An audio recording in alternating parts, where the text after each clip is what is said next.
everybody, and welcome back to my channel. Okay, I'm in Walmart's parking lot. People are probably gonna think I'm weird because I have a phone and I'm talking to my phone, but it's okay. So, as you can see, we're going to talk about teacher millionaires. It's not an oxymoron. Teachers can be millionaires. I don't know why I have trouble saying that word, but it takes some discipline. And I have been teaching for over 20 years, and I can tell you why teachers are struggling. And teachers, I'm saying struggling financially. And this is why. Teachers, I don't know why they do this. Usually, new teachers come in with lots and lots of school loan debt. I was one of them, so I know. So when they graduate from college, they get their first job, they get super excited, and then they go buy a new car. Not all of them, but many of them that I have met go buy a new car because they get so excited that they finish college, and so they feel that they need to reward themselves, and so they get in more debt. Yes. And they don't just get a economical new car, they get an expensive one. So that's not good. Whenever I graduated, I could not afford a new car, and I'm glad I didn't get one. I was raised by a single parent, so we struggled growing up. So getting a used car that was mine was very exciting. So, and that was a Chevy Caprice, and I could fit like 8 people. It was cool. So anyway, I'm not in the Chevy Caprice anymore. So, but actually, I don't think so. I don't think since I've been married 27 years.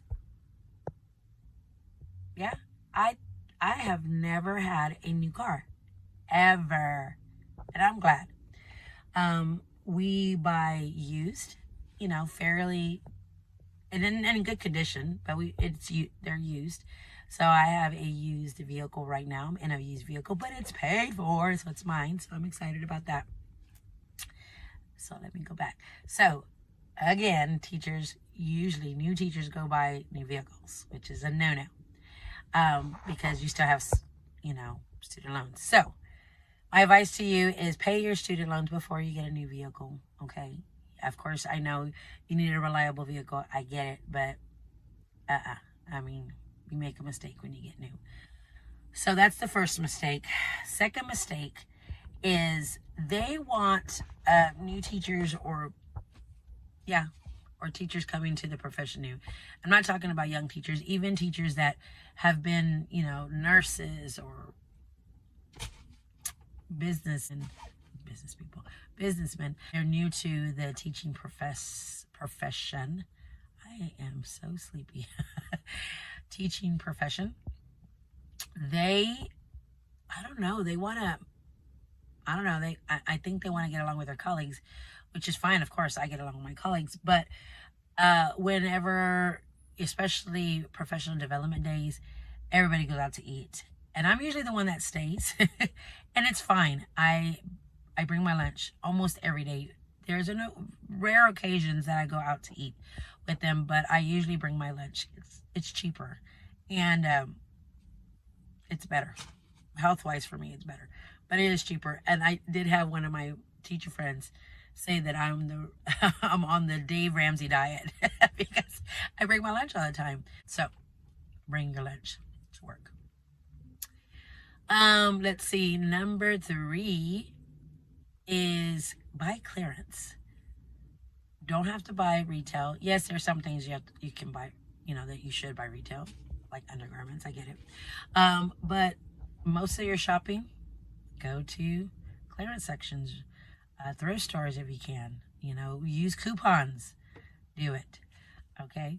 So one thing that I want to say is that new teachers usually go out and buy lots of stuff for their classroom. You don't have to do that. I've been teaching over 20 years, and I don't spend a lot of money.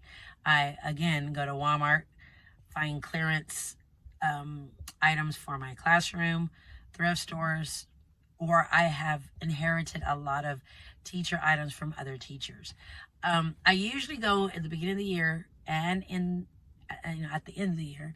I go to the teachers lounge because usually teachers who are retiring or not coming back to the district or getting out of teaching, they will put their items in the teachers lounge and it's up for grabs. So I usually head out over there, and my whole classroom is full of stuff from other teachers. So I am so grateful for that. So guys, it is possible to be a teacher millionaire. You just have to be really frugal, and you have to make a point to do it. I am so thankful we do not have, my student loan has been paid off for like 6-7 years. So thankful. But one thing that I'm going to tell you is, if you do have a student loan, please pay it off aggressively. What I mean by that is, do not pay the minimum. My minimum was like $195.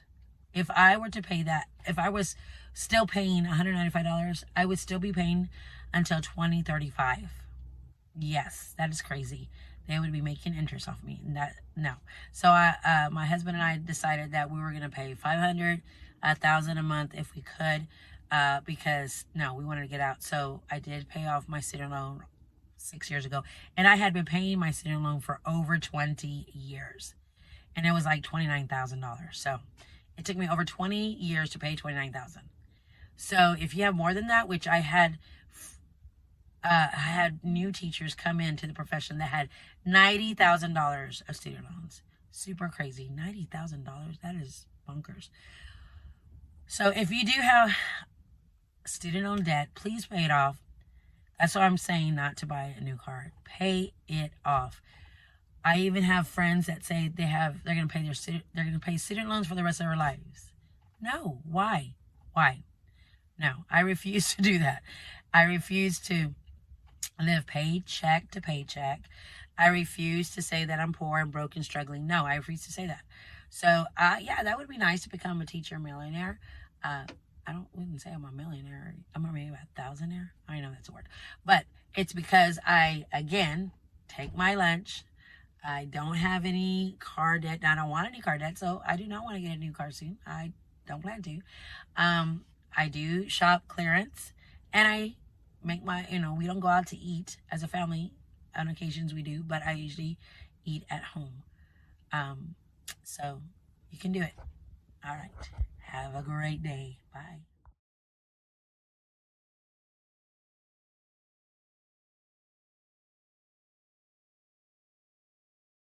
Hello, everybody. Welcome. If this is your first time, I'm Teacher Norma, MS, which stands for Master of Science.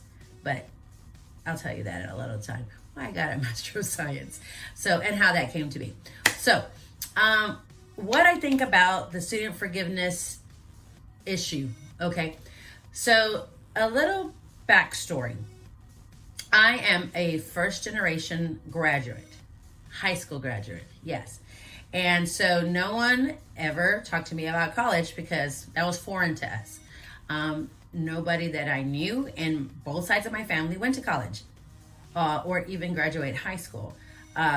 So I was the first one in both families that I know of that graduated from high school. So again, no one told me about college and you could do it and all that good stuff. So not until my senior year of high school that I spoke to the counselor that I decided I could go to college. So that wasn't very encouraging. So I started off in junior college. I did get a very small scholarship, like $50 scholarship, very small. And so I did get Pell Grants. And I think I got Pell Grants for a year and a half. And that's it, because they said my mom made too much. My mom is a single parent. She raised us as a single woman. She does not have a high school diploma. And so she worked as a bus person in a diner and a cleaning person. So she had 2 or 3 jobs to make ends meet. And she told us that she was going to get off assistance. That was her goal, to get us off assistance. We were raised on welfare and food stamps, and she wanted to get out because it limited us from getting nicer cars.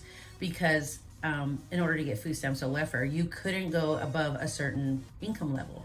And if you did, you would have to do something about it, like either quit a job or sell a car or to go towards debt. Yes. So she said, no, I'm not going to have the government tell me what to do. So I'm going to go ahead and get off. And we eventually did get off. So because she had 2-3 jobs, I was not eligible to get financial aid after a while. So I did have to get student loans. And mind you, no one spoke to me about, be careful about getting student loans, because in the end, you're going to have to pay it back. So I took out student loans.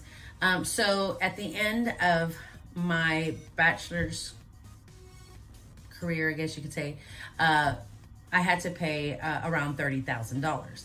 And I know there's a lot of people that say, oh, that's nothing, because they have, $90,000, $120,000. Like, oh my goodness. So no, but $30,000 is $30,000. It's a lot.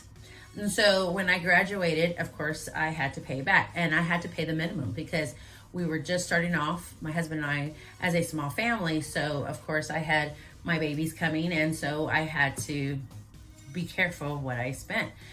So we did pay the minimum. Okay, so fast forward a couple of years, I decided to get my master's because my school district at that time had a program. They would pay, there was a grant, and they paid 80% of my master's program, and I paid the amount of 20%, or the balance of 20%. I don't know how you want to say that, but I paid 20% of the tuition. So I ended up paying around $3,000. That was my commitment, and the district paid the rest, or it was through a grant. I don't know how they got the grant, but they paid that amount of money. So I received my master's without student loans because my husband and I decided to pay that $3,000 ourselves. So we did.